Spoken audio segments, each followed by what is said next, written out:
Welcome to जियोहॉब्स academy. तो हमने last chapter में पढ़ा लैंड रिसोर्स के बारे में, मतलब जो सेकंड चैप्टर का आपका फर्स्ट रिसोर्स जिसके बारे में हमने पढ़ा वो तो land resource.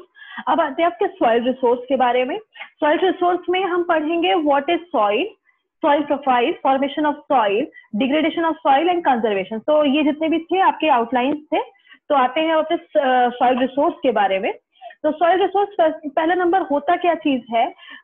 It is a very thin grainy and upper layer of earth surface where plant grows. ठीक है, it is the first layer of your अर्थ। ठीक है, अब इसमें अगर हम देखें कि लेस जो इसके जो शैलो लेयर है, मतलब जो बोला जा रहा है इसकी जो थिन लेयर की जो बात हो रही है वो कितनी थिन है, ये कह सकते हो कि कुछ एरिया में इसका जो शैलो है मतलब वो कितनी गहराई तक पाया जा सकता है। ये आपका लेस देन 25 सेंटीमीटर तक का भी एरिया हो सकता है, या इसको आप वेरी डीप एरिया भी देख सकते हैं जिसमें कि आपका ये मोर देन 150 सेंटीमीटर का एरिया भी हो सकता है। ठीक है, तो ये आपका हो गया आपका सॉइल रिसोर्स का। और ग्रेनी का मतलब क्या है? बहुत छोटे छोटे small particles of sand, silt, rock. Okay, and next is upper layer of earth, means it is the upper layer जो कि सबसे टॉप मोस्ट लेयर है जो कि हमारी आती है सॉइल। ओके, नेक्स्ट अगर बात करें, हम देखते हैं अगर जैसे जो इस टॉप लेयर की बात हो रही है, अगर हम देखें कि प्लांट्स जो है उनका जो अपर लेंथ है उसका उतना ही माना जाता है कि इसका जो रूट्स है वो उतनी ही एरिया तक फैला रहता है। ओके, उसके रूट्स जो है उतनी ही एरिया तक रहेंगे जितने तक उसका अपर एरिया है। तो अगर बेसिकली देख सकते हैं कि जो हमारी ट्रीज है उसका जो डेप्थ है, मतलब जो डेप्थ रूट है वो ऑलमोस्ट 4 मीटर तक के एरिया तक में भी आप देख सकते हैं। ठीक है, उससे ज्यादा भी हो सकता है। जो ट्रीज और ज्यादा लॉन्ग होंगे तो उनके जो डीप रूट है वो उतना ही नीचे तक होगा जितनी उनकी ऊपर की लेंथ होगी। Okay, next is weathered rock. Weathered rock का सिंपल मतलब क्या है कि ये वो रॉक, ये सॉइल रिसोर्स, सॉइल जो है वो बेसिकली बनते हैं आपके वेदर्ड रॉक से। वेदर्ड रॉक का मतलब होता है आपके breaking off the rock, means किसी भी रॉक का क्या होता है? ब्रेक होना, और ब्रेक होने के बाद जब वो छोटे छोटे पार्टिकल्स में जो कि क्या नाम है, अलग अलग शेप साइज के होते हैं, that is known as weathered rock. Okay, next is mixture of organic material, mineral gases, liquid and organism. तो ये बनता किन किन चीजों से है? ऑर्गेनिक मटीरियल से बनता है। ऑर्गेनिक का मतलब है जो कि जैविक पदार्थ है आपके, जो जिसमें जीवन होता है, जैसे कि आपके हो गए प्लांट्स हो गए या फिर आपके छोटे छोटे इंसेक्ट्स हो गए। Okay, next is minerals. Minerals जो डिफरेंट टाइप्स ऑफ मिनरल्स, मैंने बात किया था कि आपके लैंड सरफेस में बहुत सारे मिनरल्स है, जस्ट लाइक CO2 है, और नाइट्रोजन होता है, एल्यूमिनियम होता है। ये सारे आपके क्या मिनरल्स है जो कि आपके सॉइल में मिलते हैं। Next is gases, there is also gases just like CO2। Okay, sorry, that was nitrogen and aluminum was mineral and CO2 was the gases. Okay, next is liquid and organism. जो है liquid means इसमें आप ये देखेंगे कि liquid भी है, means कहने मतलब क्या है कि वाटर पार्टिकल्स भी है, means there is moisture also. And next is organism, इसमें आपको डिफरेंट टाइप्स ऑफ ऑर्गेनिज्म भी देखने को मिलेंगे आपके इस सॉइल फॉर्मेशन में। Okay, next is right mix of minerals and organism make the soil fertile. अब मतलब सॉइल का सिंपली मतलब क्या है? अगर वो फर्टाइल नहीं है तो उसका कोई फिर यूज नहीं है। ठीक है, तो सॉइल का मेन पर्पज क्या है? Soil fertility. और अगर सॉइल फर्टाइल है उसका 2 रीजन होता है। फर्स्ट की जो मिनरल्स हैं और उसमें जो ऑर्गेनिजम्स मिले हैं उसका राइट मिक्सिंग होना चाहिए, मींस कुछ क्वांटिटी तक ही माना जाता है कि अगर इतने लेवल तक मिनरल्स होंगे और इतने लेवल तक ऑर्गेनिजम्स होंगे then the soil will be fertile. Okay, so that is the introduction of your soil. Next is in India found 6 major types of soil. और बेसिकली आप देख सकते हैं कि इंडिया में आपको 6 मेजर सॉइल्स दिखेंगी। First is your alluvial soil. Okay, जो कि अब अभी आगे वाली क्लासेस में पढ़ेंगे। First is alluvial soil, next is black soil, red soil, laterite soil, desert soil and mountainous soil. Okay, ये सारी सॉइल्स हैं जो कि आपकी इंडिया में मिलती हैं। इसके अलावा बहुत सारे ऐसे डिफरेंट टाइप्स हैं जो कि आपको अदर कंट्रीज में भी देखने को मिलेंगे। Next is your soil profile. What the meaning of soil profile? Soil profile का मतलब होता है कि the layers of the soil. मतलब अगर हम देखें कि जैसे मैंने आपको बताया कि ये अप टू 4 मीटर से लेके आपका जो सॉइल है वो आपके टॉप 0, मतलब जो आपका जिस तरह आपका प्लांटेशन सबसे पहले किया जाता है उधर उस लेवल तक के जो आपकी जो लेयर्स बनती है, किन किन तरह की लेयर्स आपको सॉइल में दिखेंगी, that is known as your soil profile. So this is the picture soil profile. And जिसमें कि आप अगर हम सबसे पहले नीचे से देखें, जिसके बारे में हम बात करें, पेरेंट्स रॉक।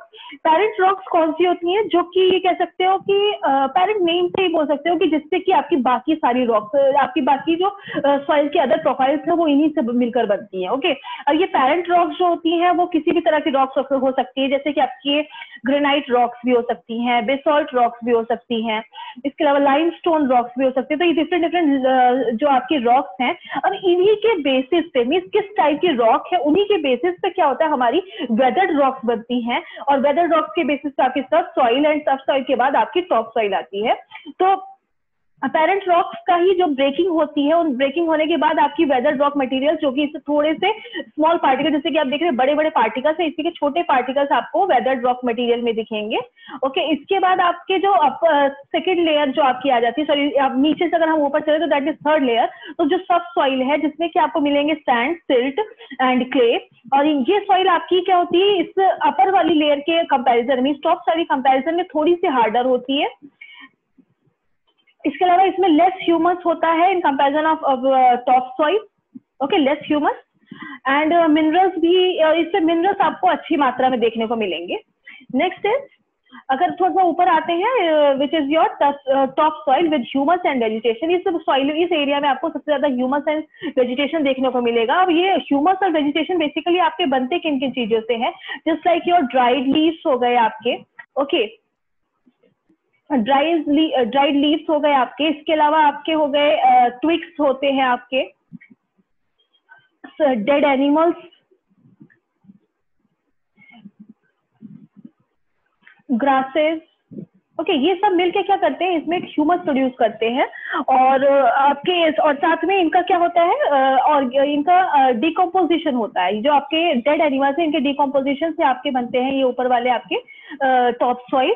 और इसके अलावा ये एरिया, टॉप सॉइल जो एरिया है, ये वो एरिया है जिसमें कि आपका सीड जर्मिनेशन होता है। सीड जर्मिनेशन का मतलब जिसमें कि आप सबसे पहले आप क्या करते हैं, अपनी किसी भी बीज को रखते हैं, और उसके बाद इसी सीड जर्मिनेशन के थ्रू क्या होता है कि ये धीरे धीरे अपनी जो रूट्स हैं वो धीरे धीरे नीचे वाली सॉइल्स में फैलाती चली जाती है। ओके, बेसिकली मेन जो आपको सॉइल्स दिखेंगी, जो आपके रूट्स दिखेंगे, वो इसी एरिया तक आपको दिखेंगे। इसके बाद जो आपके रूट्स है वो इसके बाद इनविजिबल होते हैं almost. Okay, next, that is all about your soil profile. अब आते हैं आपके दूसरे पार्ट पर,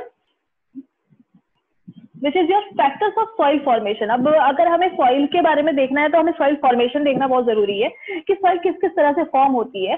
तो first is your parent rocks. Okay, जैसे मैंने पहले ही बताया कि, और मैंने सबसे पहले जिसके बारे में पढ़ा कि हाँ, आपकी जो पेरेंट रॉक है वो बहुत मैटर करती है कि आपकी सॉइल कैसी होगी। जैसे कि इसका सॉइल का जो कलर है वो आपका, सॉइल का कलर आपका डार्क ब्लैक होगा, या फिर रेड होगा, या फिर येलोइश होगा, ब्राउन होगा। तो ये सारा डिपेंड करता है आपकी उस सॉइल के पेरेंट रॉक्स पे कि उसका पेरेंट रॉक्स कैसी हैं। नेक्स्ट इज टेक्सचर, मतलब कितना छोटे पार्टिकल्स होंगे, स्मॉल पार्टिकल्स, हाई पार्टिकल कैसे होंगे, लार्ज पार्टिकल्स कैसे होंगे, इसको डिपेंड करता है अगेन पेरेंट सॉइल पे।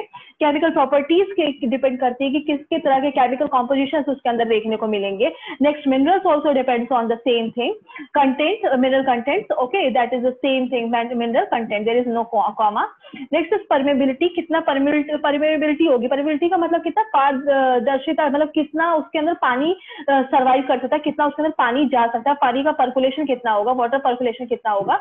ओके, ये डिपेंड करता है परमेबिलिटी पे। जस्ट एग्जांपल लें, अगर हमारा जो लोमी सॉइल है, जिसको कि हम दोमट मिट्टी भी बोलते हैं, लोमी सॉइल पे in comparison of Sandy soil, जो आपके डेजर्ट सॉइल है, उसके कंपैरिजन में इसमें जो पानी का परमेबिलिटी है, पर्कुलेशन है, वो बहुत कम होगा। ओके, तो इस तरह से डिफरेंस आता है आपका पेरेंट रॉक्स पे।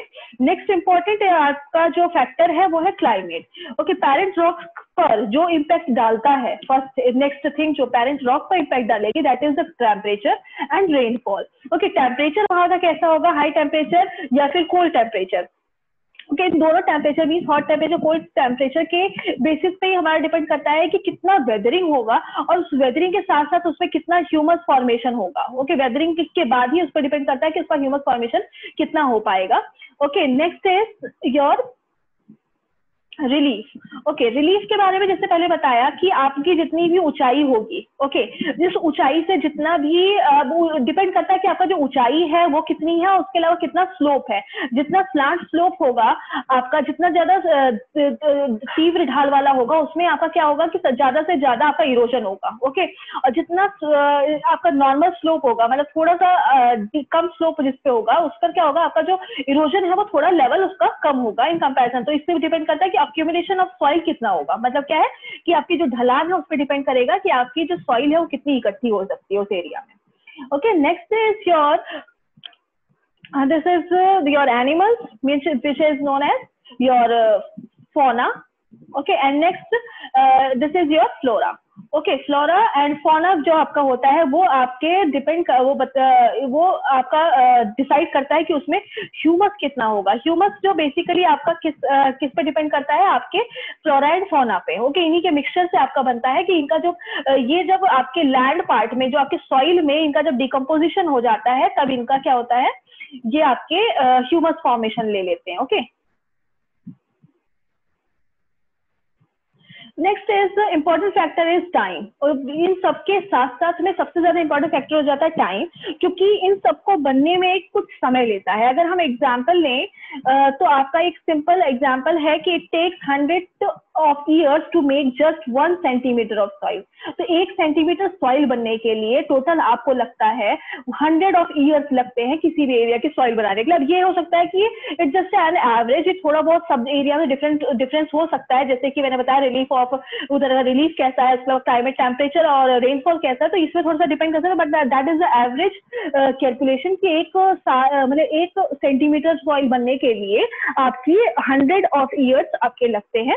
Okay, next is your degradation of soil. Degradation का मतलब सिंपल है कि जो भी सॉइल की क्वालिटी है उसका खत्म होना, या फिर जो भी सॉइल है उसका मतलब डिग्रेड होना, उसका एरिया को घटना। ठीक है, तो आपका सॉइल डिग्रेडेशन में 2 इंपॉर्टेंट चीज आ जाती है, soil erosion and soil depletion. तो सॉइल इरोजन का मतलब है कोई भी सॉइल है जिसका कि कटाव होना, उस एरिया से उसका कट जाना, और उसके बाद सॉइल डिप्लीशन का मतलब है कि उसकी क्वालिटी का घटना। ओके, मैं सिंपली ये कह सकता हूँ soil erosion is the quantity, किसी भी एरिया से उस सॉइल का क्वांटिटी का घटना, एंड सॉइल डिप्लीशन का मतलब ये कह सकते हो that is a quality depletion. Okay, depletion किस चीज की होती है, क्वालिटी की। तो ये आपकी होती किस बेसिस पे है, इसके फर्स्ट इंपॉर्टेंट फैक्टर आपका हो गया डिफॉरेस्टेशन। तो अगर डिफॉरेस्टेशन देखें तो डिफॉरेस्टेशन का सिंपल मतलब क्या है कि पेड़ों का काटता जाना जो है आपका डिफॉरेस्टेशन कहलाता है। तो अगर वर्ल्ड बैंक की रिपोर्ट के अकॉर्डिंग आप अगर एक देखें तो आपके 1990 से 2016 तक में आपके 46% ट्रीज को काटा गया था। ओके, 46% ट्रीज जो थी आपकी काट के गिराई गई थी। नेक्स्ट अगर इंडिया के लेवल पे देखें तो आपके टिल 2016 टू 2019 में आपके 76,72,337 ट्रीज जो है आपके काटे गए थे। ये रिपोर्ट है आपकी डेटा फ्रॉम एनवायरमेंट मिनिस्ट्री से। ओके, ये आपके इंडिया का है और that is the world calculation. Okay, और ये जो डेटा दिया गया वो वर्ल्ड बैंक के थ्रू दिया गया और दैट इज डेटा फ्रॉम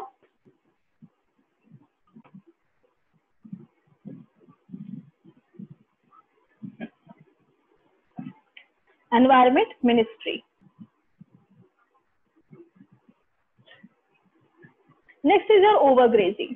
तो जैसे हमने लास्ट पार्ट में भी डिस्कशन किया था कि ओवरग्रेजिंग का मतलब सिंपली है जो कि हमारे जो एनिमल्स हैं वो किसी भी लैंड को जब ग्रेज करते हैं, मीन्स उसको जो मतलब उसको चलने जाते हैं, जब उसको खाते हैं, तो क्या होता है कि जो सॉइल जो जड़ों से जुड़ी रहती है उनका क्या होता है कि वो थोड़ी ढीली हो जाती है, और जिसकी वजह से क्या हमारे पास सॉइल इरोजन बहुत आसानी से हो सकता है। तो इस ओवरग्रेजिंग को रोकना। मतलब overgrazing is the second most problem of your soil erosion. Next, third problem is overuse of chemical fertilizers and pesticides. ये इसकी वजह से क्या होता है कि आपका जो सॉइल का जो क्वालिटी है वो घटती चली जा रही है, क्योंकि इसमें जो केमिकल फर्टिलाइजर्स यूज कर रहे हैं उसकी वजह से क्या हो रहा है कि आपकी सॉइल की क्वालिटी जो होती है वो लॉस होती है। Next is your rain wash. Rain wash की वजह से क्या होता है कि आपकी जो सॉइल होती है वो इरोड होती है। Sorry. Next important factor is landslide. अब लैंडस्लाइड के बारे में जैसे हमने लास्ट टाइम भी पढ़ा था कि आप एक सिंपली आपके जो माउंटेनियस एरिया होते हैं वो लैंडस्लाइड प्रोन एरिया ज्यादा होते हैं। जैसे कि आपकी बेसिकली आपका एरिया ले लो, जैसे कि केरला में हो गया या फिर आपके नदर हिमालयन एरिया हो गया। अभी लास्ट टाइम 2013 के आसपास के 2013 में आपका जैसे कहता था केदारनाथ में एक आपका बहुत बड़ा फ्लड आया था। केदारनाथ का जो ये फ्लड था बेसिकली इसने सबसे ज्यादा लैंडस्लाइड किया। ओके, इस लैंडस्लाइड की वजह से क्या हुआ, लगभग 6013 लैंडस्लाइड्स इस एरिया में आए थे उस समय पे, जब ये 2013 में केदारनाथ में जो आपका फ्लैश फ्लड हुआ था। और ये रेन वॉश है, सेम इसी चीज से समझ सकते हैं कि जो रेन वॉश का एक सिंपल एग्जांपल ले सकते हैं। अगर हम बात करें फ्लैश फ्लड की, अगर बात करें तो फ्लैश फ्लड में क्या हुआ था कि एक एरिया पर बहुत सारा जो रेन ड्रॉप था, मीन्स बहुत सारा जो रेन था एक साथ गिर जाता है, जिसकी वजह से क्या होता है इसके आसपास के एरिया पे इतना ज्यादा प्रेशर पड़ जाता है लैंड पार्ट पे कि वो इस चीज को संभाल नहीं पाते और फाइनली क्या करते हैं वो अपने डाउन स्लोप पे क्या करते हैं वो गिरना शुरू हो जाते हैं। तो इसकी वजह से जो सॉइल थी यहाँ की बहुत सारी जो लैंड साइड थी वो बहुत ज्यादा हुआ था यहाँ पर। Okay, and next is your flood. Okay, तो सिंपली ये भी इसी चीज से कनेक्ट है कि अगर हैवी रेनफॉल होगा और हैवी रेनफॉल जो अगर आपके अपर एरिया में होता है तो वो क्या होता है उस एरिया को, उस चीज को संभाल नहीं पाता और फाइनली ये फ्लड के फॉर्म में आपके नीचे की तरफ गिरता है। उसके अलावा आप अपने आसपास के एरिया में भी देखेंगे, जैसे कि आपका कोसी रिवर हो गया जो कि बिहार के पास बहती है आपकी, तो बिहार में लगातार जो फ्लड्स आते हैं उसकी वजह से क्या होता है बहुत सारी इरोजन जो होती है सॉइल की वो क्या होती है आपके डिपॉजिट होती है जाकर आपकी वेस्ट बंगाल के आसपास। ओके, वेस्ट बंगाल या फिर आपका बांग्लादेश के आसपास, क्योंकि आपकी पता है आपकी जो दो रिवर्स है जो कि गंगा एंड ब्रह्मपुत्र आपकी इसी एरिया में आपका फ्लो करती है। ओके, तो ये सारी चीजें थी जो आपकी डिग्रेडेशन सॉइल की डिग्रेडेशन करने में हेल्पफुल हो रही है या फिर ये कह सकते हो कि हार्मफुल है for your soil. Okay, next is your conservation. अब आते हैं इंपॉर्टेंट फैक्टर इज कि आपको इसका कंजर्वेशन कैसे करना है। तो कंजर्वेशन का बेस्ट मेथड तो आपको पता है कि your first and important method is your afforestation. मतलब हम ज्यादा से ज्यादा अगर पेड़ लगाएंगे तो पेड़ क्या करती हैं जड़ों को बांध कर रखती हैं, जड़ों से सॉइल को क्या करती है वो बांध कर रखती है और जिसकी वजह से क्या होता है कि यहाँ से जो सॉइल है वो कटने नहीं पाती है। ठीक है, तो that is the first most important conservation method. Okay, next important conservation method is your mulching. Mulching क्या होता है, the bare ground between plant is covered with a layer of organic matter like straw, it helps to retain soil moisture. मतलब simply क्या होता है कि एक आपका जैसे जस्ट लाइक ये जो आपकी ट्रीज होते हैं, ट्रीज के आसपास क्या करते हैं इस तरह से घास फूस फैला दिए जाते हैं या फिर यहाँ पर इस तरह से कुछ ज्यादा ही मड रख दी जाती है, जिसकी वजह से क्या होता है यहाँ का जो सॉइल होती है उसकी क्या होती है इरोजन नहीं हो पाता और जो साथ में जो रेन होती है उसकी वजह से क्या होता है इसका मॉइस्चर बहुत अच्छे से बन पाता है। जैसे कि एक पिक्चर में देख रहे हैं आप, ये इस तरह से आपके जो डिफरेंट टाइप्स ऑफ स्ट्रॉज रखे हैं, ट्विक्स रखे हुए हैं, इसकी वजह से क्या होता है अगर पानी यहाँ पर गिरता भी है तो क्या करता है यहाँ पर इसमें पानी जो है लंबे समय तक रिटेन रह पाता है। Okay, that is the process method of mulching. Next important method is your contour barriers. Contour barriers का मतलब क्या होता है, stone, grass, soil are used to build barriers along contours. Trenches are made in front of that barriers to collect water. तो जैसे simply picture देख रहे हैं, ये twig different types of आपके ग्रासेस हैं या फिर क्या करते हैं कई बार यहाँ पर स्टोन्स रख दिए जाते हैं। ठीक है, तो इस तरह से स्टोन की वजह से क्या होता है यहाँ पे एक बैरियर्स बन जाते हैं, स्टोन्स काफी पास पास रखे जाते हैं ताकि इसमें से क्या कर सके आपकी जो सॉइल है वो फ्लो नीचे फ्लो ना कर सके। और इसके अलावा आपके साथ में क्या किया जाता है कि जो ये मान लीजिए एक एरिया है तो यहाँ पर एक सिंपल सी खाई सी बना दी जाती है।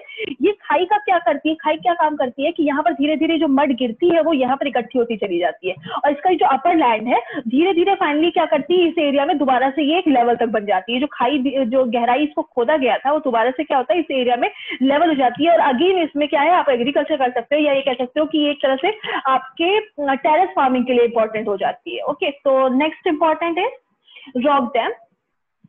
रॉक डैम क्या होता है? Rocks are piled up to slow down the flow of water, this prevent gullies and further soil erosion. तो अगेन सेम जैसे बताया कि यहाँ पर आपके डिफरेंट डिफरेंट जो होते हैं रॉक्स रख दिए जाते हैं, that is known as rock dam.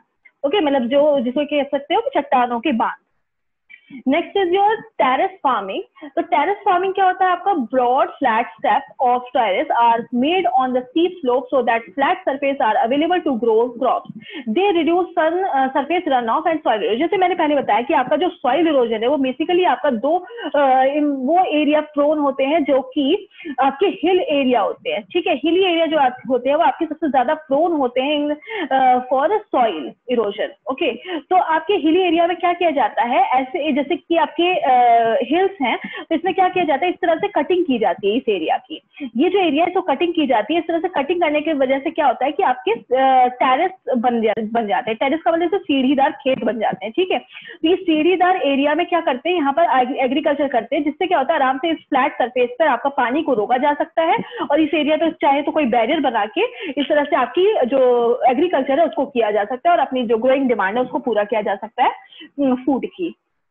Okay, और सॉइल इरोजन भी आपका साथ ही साथ रुक जाता है। Next is your intercropping. Intercropping में क्या होता है कि आपकी एक ही प्लेस पर डिफरेंट डिफरेंट टाइप की क्रॉप्स लगाई जाती है। वो डिफरेंट टाइप की क्रॉप्स ऐसी हो सकती है कि कुछ प्लांट्स ऐसे होंगे जिसमें कि आपके बहुत ज्यादा वाटर की जरूरत होती होगी, और कुछ प्लांट्स ऐसे होते हैं जिसके की वाटर की जरूरत कम होती है। तो ये एक तरह से क्या कर सकते हैं, एक ही साथ different types of plants grow कर दिए। जैसे पिक्चर में देख रहे हैं आप कि ये इधर दूसरी प्लांट्स है, इधर दूसरी टाइप की प्लांट्स है। तो इस तरह के जो प्लांट्स है उसको शोन किया जाता है, जिससे कि आपकी जो सॉइल इरोजन है वो रेन की वजह से जो वॉश होना है वो चीज उस चीज की बच जाएगी। Okay, next is contour ploughing. Contour ploughing जो है और terrace farming almost the same thing.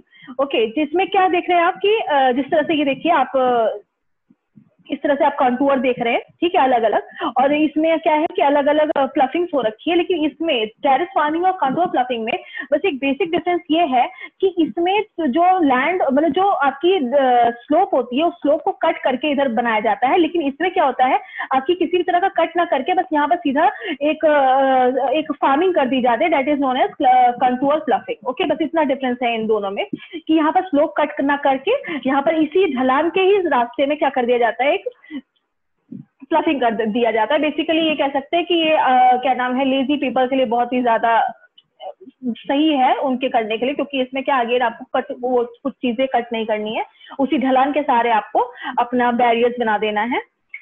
And next and last important method is your shelter belt. Shelter belt जो होते हैं बेसिकली आपके कोस्टल एंड ड्राई रीजन में आते हैं, और ये कैसे आपके हेल्पफुल हो सकते हैं? जैसे कि rows of trees are planted to check the wind movement to protect soils. क्या करते हैं, जैसे आपके जैसे कि ये जो आपका लैंड पार्ट है और इस तरफ आपका ओशन है, या फिर आपका यहाँ पर सीज है या फिर रिवर्स है। ओके, ये आपकी रिवर्स फ्लो कर रही है, तो यहाँ पर क्या करते हैं कुछ ऐसे ट्रीज बना देते हैं, that is known as shelter. तो वो एक तरह से शेल्टर का काम करते हैं, जो जिससे क्या होता है कि यहाँ पर जो रिवर जो आपकी सॉइल है वो इस तरह फ्लो होकर नहीं जाने पाती है। इसका जो नेचुरल शेल्टर बेड्स आप कह सकते हो हमारे मैंग्रोव्स हैं। मैंग्रोव जो कि आपके डेल्टा रीजन में है, आपके सुंदरबन डेल्टा जो आपने सुना होगा वेस्ट बंगाल में। ओके, सुंदरबन डेल्टा जो है आपका, उसमें आपको देखेंगे मैंग्रोव ट्रीज जो होते हैं वो आपके बेसिकली शेल्टर बेल्ट की तरह ही काम करते हैं, जो कि वहां पर जब टाइड्स आते हैं तो वो टाइड्स जो होते हैं उन बेल्ट की टाइड्स की वजह से क्या होता है, जब पानी वापस ओशन की तरफ खींचने लगता है तो क्या होता है कि यहाँ से जो मैंग्रोव जो होते हैं वो इस सॉइल को कटने से रोक लेते हैं। Okay, so that is known as shelter belt. तो आपका ये सारा पार्ट था। अगर इसमें आपको कोई डाउट हो तो आप पूछ सकते हैं, हम अपना नेक्स्ट जो पार्ट है वो अपने नेक्स्ट वीडियो में कंप्लीट करेंगे। Thank you.